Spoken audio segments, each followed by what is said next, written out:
Hi everybody, आज का topic overview of ICH and ICH guidelines. आज की वीडियो से हमें किन किन चीजों की अंडरस्टैंडिंग होने वाली है। आईसीएच क्या है, आईसीएच का एस्टेब्लिशमेंट कब हुआ था, आईसीएच का हेडक्वार्टर कहां पर है, आईसीएच की फाउंडर मेंबर्स यानी फाउंडर कंट्रीज कौन कौन सी हैं, आईसीएच के सेटअप के पीछे ऑब्जेक्टिव क्या है और आईसीएच की गाइडलाइंस को इम्प्लीमेंट करने में आईसीएच की स्टीयरिंग कमेटी वो कौन कौन से 5 स्टेप्स फॉलो करती है, जिनको फॉलो करने के बाद आईसीएच की गाइडलाइन इंप्लीमेंट होती है और आईसीएच की गाइडलाइंस को कितने पार्ट्स में क्लासिफाई किया गया है। आज हम इस वीडियो से ये सारी चीजें जान पाएंगे। तो आइए शुरू करते हैं overview of ICH and ICH guidelines.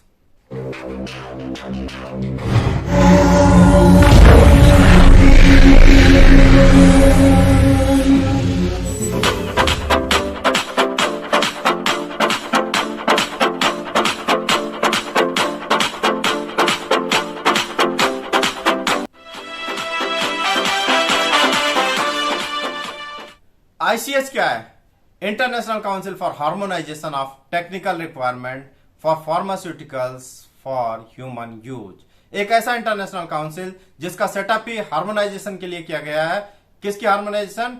Technical requirements for pharmaceuticals for human use.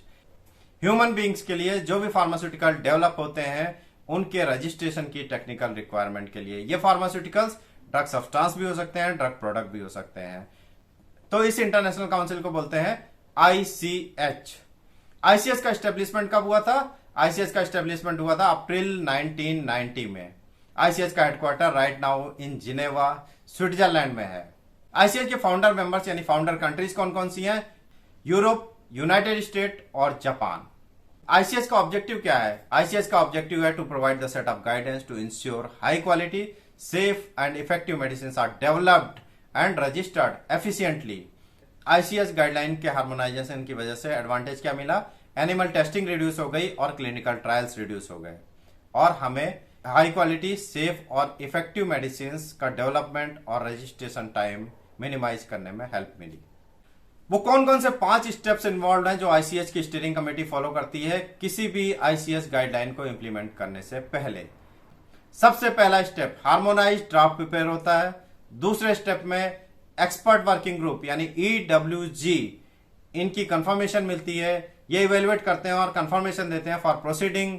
तीसरे स्टेप में रेलिवेंट स्टेक होल्डर्स की कंसल्टेशन ली जाती है, डिस्कशन किया जाता है और फाइनलाइजेशन किया जाता है।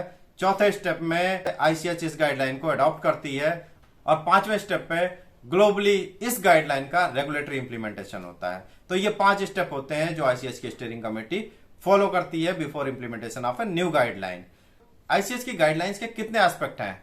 आईसीएच की गाइडलाइंस के 4 एस्पेक्ट हैं। मतलब आईसीएच की गाइडलाइंस को 4 पार्ट्स में क्लासिफाई किया गया है: quality guidelines, safety guidelines, efficacy guidelines और multidisciplinary guidelines. Right now quality में 14 गाइडलाइंस है, सेफ्टी में 12 गाइडलाइंस है, एफिकेसी में 20 गाइडलाइंस है, मल्टीडिसिप्लिनरी में 14 गाइडलाइंस है। तो अब मेन पार्ट पे आते हैं। Quality guidelines, safety guidelines, efficacy और मल्टीडिसिप्लिनरी गाइडलाइंस में कौन कौन सी गाइडलाइंस कवर हुई हैं। सबसे पहले हम बात करेंगे क्वालिटी गाइडलाइंस की। क्वालिटी गाइडलाइंस में 14 गाइडलाइंस हैं। क्वालिटी गाइडलाइन शुरू करने से पहले मैं आपसे एक स्टोरी का जिक्र करना चाहता हूं। 15 अगस्त की तारीख पास आ रही थी, इसलिए कुछ स्टूडेंट्स एक रूम में ग्रुप डिस्कशन कर रहे थे और उनका टॉपिक था सरदार भगत सिंह। इतने में एक जेंटलमैन आते हैं और उनसे बोलते हैं, सरदार वीआईपी भगत सिंह पर ग्रुप डिस्कशन रूम में क्यों कर रहे हो? डीएल लो और सीए के पास चलते हैं। ये सेंटेंस सुनते ही जितने स्टूडेंट से सबका दिमाग चकरा गया कि ये जेंटलमैन क्या बोल रहे हैं, उन्हें तो कुछ समझ में ही नहीं आया। तो थोड़ी देर कमरे में सन्नाटा रहा। उस सन्नाटे को तोड़ते हुए उन जेंटलमैन ने कहा, भाई मैंने कोई अजीबोगरीब चीज नहीं बोल दी, मैंने तो आपको इस एक सेंटेंस से 14 क्वालिटी गाइडलाइंस का हिंट दिया है। कहते वो कैसे? कहते हैं लीजिए बताता हूं मैंने आपको बोला सरदार वीआईपी भगत सिंह पर ग्रुप डिस्कशन रूम में क्यों कर रहे हो? डीएलओ और सीए के पास चलते हैं। तो आपको इनमें से सिग्निफिकेंट लेटर्स निकालने हैं। जैसे सरदार में से एस निकला, वीआईपी भगत सिंह में से बी निकलेगा, भगत से बी निकलेगा, सिंह से एस निकलेगा। सरदार वीआईपी भगत सिंह पर ग्रुप डिस्कशन ग्रुप डिस्कशन का जी निकलेगा, डिस्कशन का डी निकलेगा, रूम में क्यों कर रहे हो, रूम का आर निकलेगा, क्यों का क्यू निकलेगा, डीएल लो और सीए के पास चलो, डीएल से डी निकलेगा, एल से एल निकलेगा, सी से सी निकलेगा और ए से ए निकलेगा। अब आप देखिए ये 14 क्वालिटी गाइडलाइंस कैसे हैं। Sardar VIP Bhagat Singh, S stability guidelines, Q1 guidelines, VIP V validations analytical validation, Q2 guideline, I impurities Q3 guideline, VIP pharmacopoeias, P for pharmacopoeias, Q4 guideline, Bhagat Singh, B biotechnology product, quality of biotechnology product, Q5, S specifications, Q6 guideline, Sardar VIP Bhagat Singh, इतना हमने देख लिया।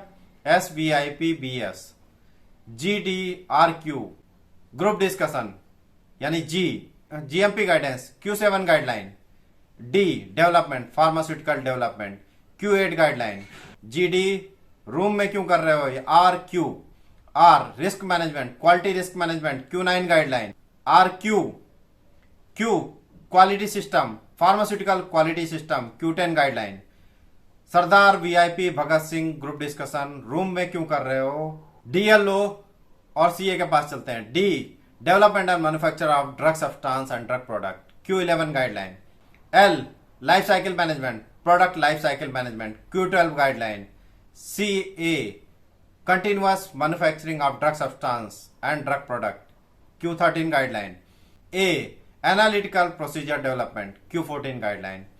तो एक बार recap करते हैं quality guideline को इसी स्टेटमेंट से।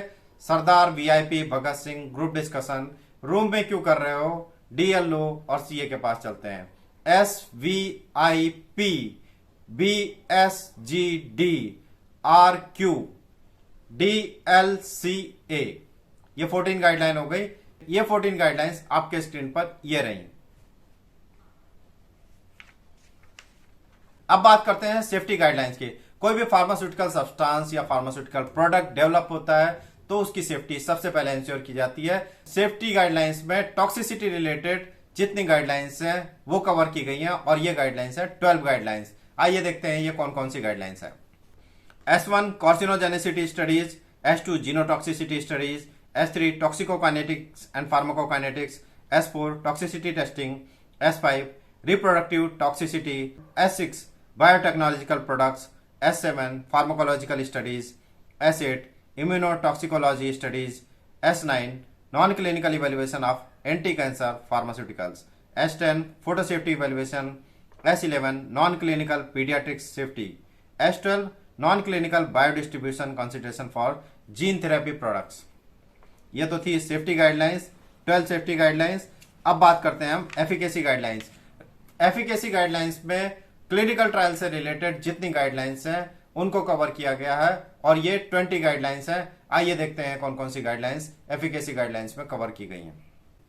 E1 clinical safety for drugs used in long term treatment, E2 pharmacovigilance, E3 clinical study reports, E4 dose response studies, E5 ethnic factors, E6 good clinical practices, E7 clinical trials in geriatric population, E8 general consideration for clinical trials, E9 statistical principles of clinical trials, E10 choice of control groups in clinical trials, E11 clinical trials in pediatric population, E12 clinical evaluation by therapeutic category, E13 right now it is not in picture which is related to regulatory complaints, E14 clinical evaluation of QT, E15 definition in pharmacogenetics or pharmacogenomics, E16 qualification of genomic biomarkers, E17 multi-regional clinical trials, E18 genomic sampling, E19 safety data collection, E20 adaptive clinical trials। तो ये 20 guidelines efficacy guidelines में cover की गई हैं। अब आता है multi disciplinary guidelines. Multi disciplinary guidelines में कौन कौन सी गाइडलाइंस कवर की गई हैं? मल्टी डिसिप्लिनरी गाइडलाइंस में उन स्पेशल और यूनिक गाइडलाइंस को कवर किया गया है जिन्हें न क्वालिटी में कवर किया जा सका, न सेफ्टी में कवर किया जा सका, न एफिकेसी गाइडलाइंस में कवर किया जा सका। तो आइए देखते हैं मल्टी डिसिप्लिनरी गाइडलाइंस कौन कौन सी है। इसमें 14 गाइडलाइंस है।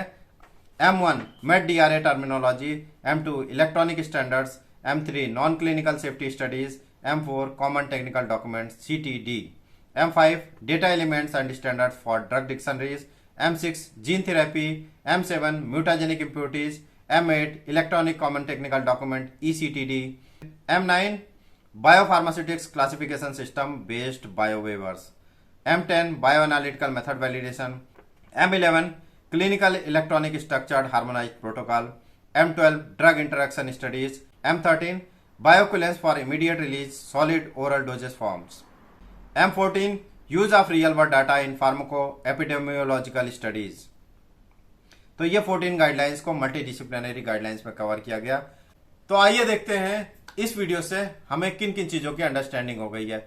हमें पता लग गया आईसीएस क्या है, आईसीएस का एस्टेब्लिशमेंट कब हुआ था, आईसीएस का हेडक्वार्टर कहाँ है, आईसीएस की फाउंडर मेंबर्स यानी फाउंडर कंट्रीज कौन कौन सी हैं, आईसीएस के सेटअप के पीछे ऑब्जेक्टिव क्या है, और आईसीएस गाइडलाइंस को इंप्लीमेंट करने में आईसीएस स्टीयरिंग कमेटी को कौन कौन से स्टेप्स फॉलो करने होते हैं, आईसीएस की गाइडलाइंस के कितने एस्पेक्ट हैं, उन चारों एस्पेक्ट्स में कितनी गाइडलाइंस कवर होती हैं। उम्मीद करता हूं आपको आईसीएस का ओवरव्यू और आईसीएस गाइडलाइंस के बारे में पूरी क्लैरिटी मिल गई है।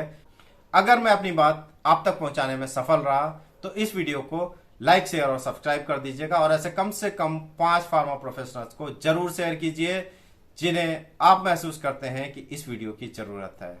तो मिलते हैं अपनी अगली वीडियो में। Till then good bye, thank you very much, Jai Hind.